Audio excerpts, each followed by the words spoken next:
Hello everyone, welcome back to another lesson with the Life Science Doc.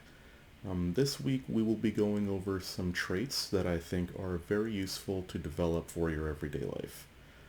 Whether you want to be a scientist or you want to pursue something else, I think these traits will help you greatly.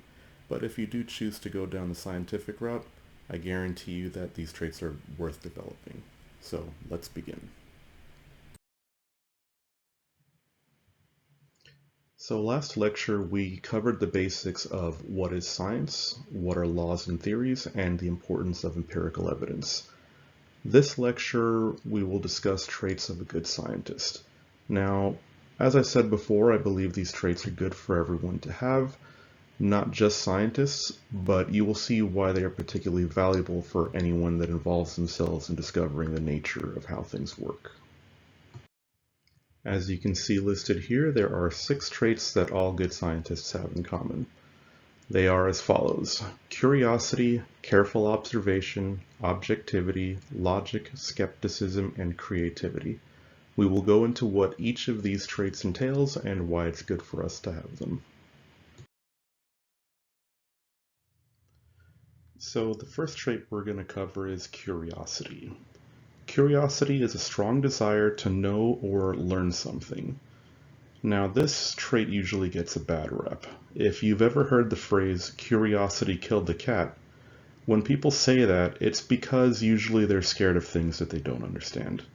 They think that trying to figure out how something works is ultimately dangerous, and while that might be true in some cases, we have to learn to accept that without risk, there can be no reward.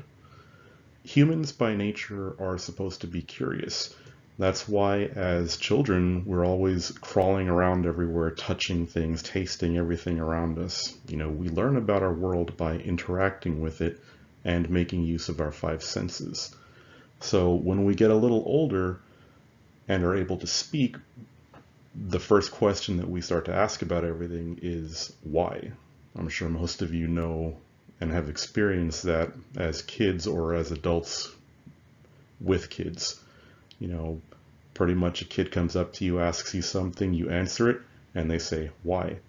You answer the follow-up, and they say, why? And it just keeps going and going until either you get frustrated or you just stop talking to them. And, that kind of thing serves a purpose. It helps us learn about things at a deeper level while also allowing us to have a little bit of fun at the other person's expense. So the next trait is careful observation. This is basically looking at something or someone carefully in order to gather information about them. It's absolutely necessary for a scientist. We must make use of our senses in order to understand what it is we're interested in. So let's say you have a new pet. What could you tell me about it? Could you describe how it looks? Its size, shape, color? Does it have fur? Does it have scales? Or does it have feathers? What about how it feels? Is it soft? Is it hard, rough, spiky? How about the sounds that it makes, or even how it smells? These are all things we can observe to help us understand more about it. You might have noticed I left one thing out though. I wouldn't recommend you go around licking your pets to get a sense of how they taste, because that might be a little too much. So the next trait is objectivity. Being objective means to not be influenced by your personal feelings when there are facts that are being presented before you. Objectivity is a key factor in the search for truth. We all must be able to set aside our personal beliefs and feelings when evaluating things.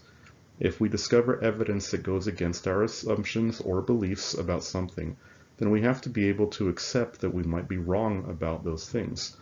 This is where people have difficulty the most, I think. Imagine that someone thinks so poorly of you that when something goes wrong, they immediately blame you for it. They will hold to that belief so strongly, and sometimes even when there's evidence that it wasn't your fault, they will be reluctant to change their minds. So learn to be objective so that you don't become the type of person who can't see the truth when it's in front of you. Now, trait number 4 is logic. Logic is a proper or reasonable way of thinking about something. It is of the utmost importance that we remain logical in our analysis and drawing of conclusions. Thinking logically means coming up with rational explanations based on the evidence available to us at the time.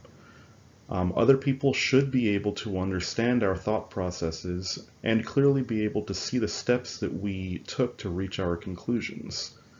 Now, in case some of you younger folks are wondering who that guy is I have there on the right, that's Mr. Spock, played by Leonard Nimoy in the original Star Trek series.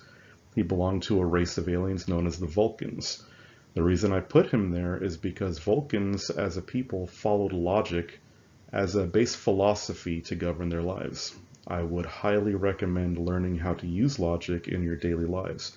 It makes the process of decision making so much easier when you can rely on reason and objectivity rather than emotions. So the next trait we have, trait number 5, is skepticism. Skepticism is the method of suspended judgment, systematic doubt, or criticism. Basically what that means is don't believe everything you see or hear. Pretty much whenever we're presented with an argument, or a demonstration of something, we need to think carefully about whether or not it makes sense. Scientists are skeptical by nature because rather than believing what we're told, we would rather check out for ourselves whether or not something works the way that we're being told that it works. By taking time to repeat observations and replicate experiments, we can verify that what's being shown to us or told to us is true instead of jumping to improper conclusions about it and then spreading that information to others. Last but not least, we have creativity. Creativity is the use of the imagination or original ideas, especially in the production of artistic work. Now, you might think that, sure, creativity is more suited for an artist, and typically you're correct, but consider this. Designing an experiment or even a model of something that works, say, on our planet or in the universe, requires somewhat of a creative mind. You have to be able to envision how something might work or piece together. Sometimes creativity means using the tools that you have at your disposal in a new or unconventional way.